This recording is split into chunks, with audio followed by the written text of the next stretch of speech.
When you ride into Rabbit Hash, Kentucky, you're thrust back in time. I love this place. Yeah, you guys made me ride all the way down there and come back up here. Porches, still hangouts for young guys to talk girls. As soon as they broke up, another guy. $6.34.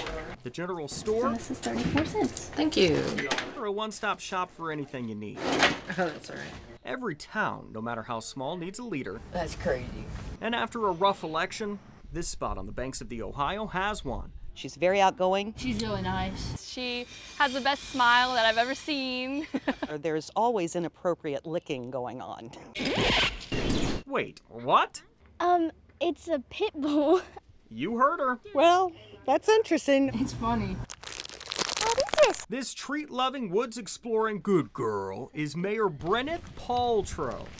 I'll tell you, it sounds like one of those millennial names. Oh. Now you have to be a good girl. After pledging to sniff out the community's problems with a little help from her best friend. I'm Bryn's human.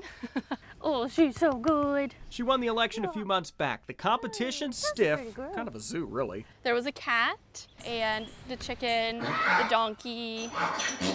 Brenneth took them all down without much more than a bark. Believe it or not, this pooch isn't the first leader with 4 legs to be unleashed on this small town. Bryn is the 4th dog mayor. It started back in the late 1990s as a fundraiser. We charge you $1 for your vote. We allow you to vote as often as you want.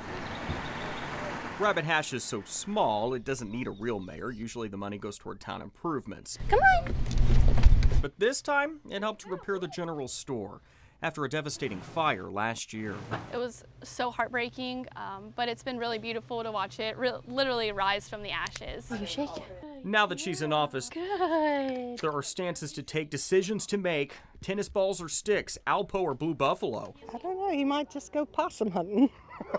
Look at this soap. It's got a paw print on it. And all the pundits want to know, will she return to the campaign trail again? We'll see what politics does to her for the next 4 years. This is good. There we go. Perhaps only time will tell if Brenneth has a nose for politics or if it's back to the doghouse.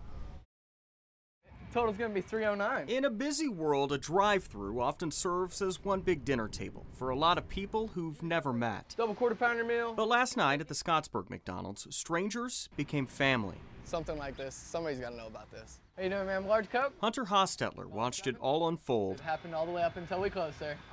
Yes, sir. It started with a Mickey D's regular. She saw the dad in the van behind her, and he had like 4 kids in the car. He had a bunch of Happy Meals, 2 quarter pounders, and a Big Mac meal and some other stuff. But she was like, I'm gonna pay for the father behind me, and I want you to tell him Happy Father's Day. But that dad didn't just take the free meal and run. He paid for 2 cars behind him. 3 cars paying it forward became 10. 10 became 100. I had people telling me, no, it's gonna stop here. It's gonna stop at 100. You're not gonna make it past. From 8:30 to midnight, the good deeds under the golden arches didn't stop. End of the night at closing, 167 cars. It's just unbelievable. I thought it was pretty amazing. You know, you don't see a lot of pay it forwards anymore. 2 McChicken sandwiches. Abby Smith and her boyfriend were car 161. Hunter's manager was car 105. I've seen it happen before, but not to that extent. Probably anywhere in the world, something like this just doesn't happen. And when it's in a community already getting a bad rap for a drug epidemic, stories like these make all the difference in the world. It's just a great feeling to know that there's a lot of good people out there still. It pays to give back. Do you have 3 apple juices? A supersized lesson in life. There you go, sir. In the drive-thru of a McDonald's.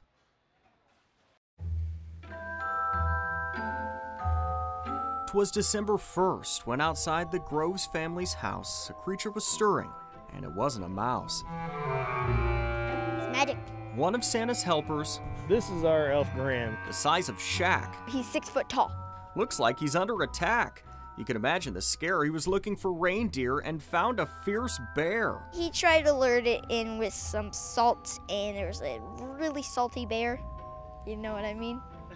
And it started chasing him. Graham the elf has officially ditched the shelf. We had Elf on the Shelf in our house, and then Elf grew up. Rhyme time is done. This story's too fun, and this reporter is not a poet. He definitely knows it. So meet Brian and Dylan Groves. The Floyd Snob's dad and son are bringing the holiday spirit to life. I just decided to share some Christmas joy for the neighborhood and friends and family. From the beginning of this month to the day an elf's work ends, They're putting on a show for all in southern Indiana. We get a lot of traffic, pull in the driveway, take pictures, or slow down at the end of the driveway. Their huge Christmas display changes daily. One day, their elf on steroids is slaying a huge praying mantis. He had to put it down. The next, he's picking up the dog's you-know-what in the front yard without raising much of a stink. And my dad didn't want to clean it up. I didn't want to clean it up. That's got to earn him a spot on the nice list, right? Anything this duo can come up with happens, and the hard holiday work is much appreciated.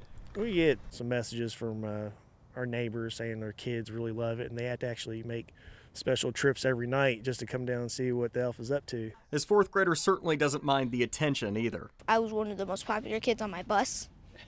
So, woohoo! Dad and son spreading Christmas cheer until St. Nicholas is finally here. Last one, I promise. In Floyd's Knobs, Chris Sutter, WDRB News.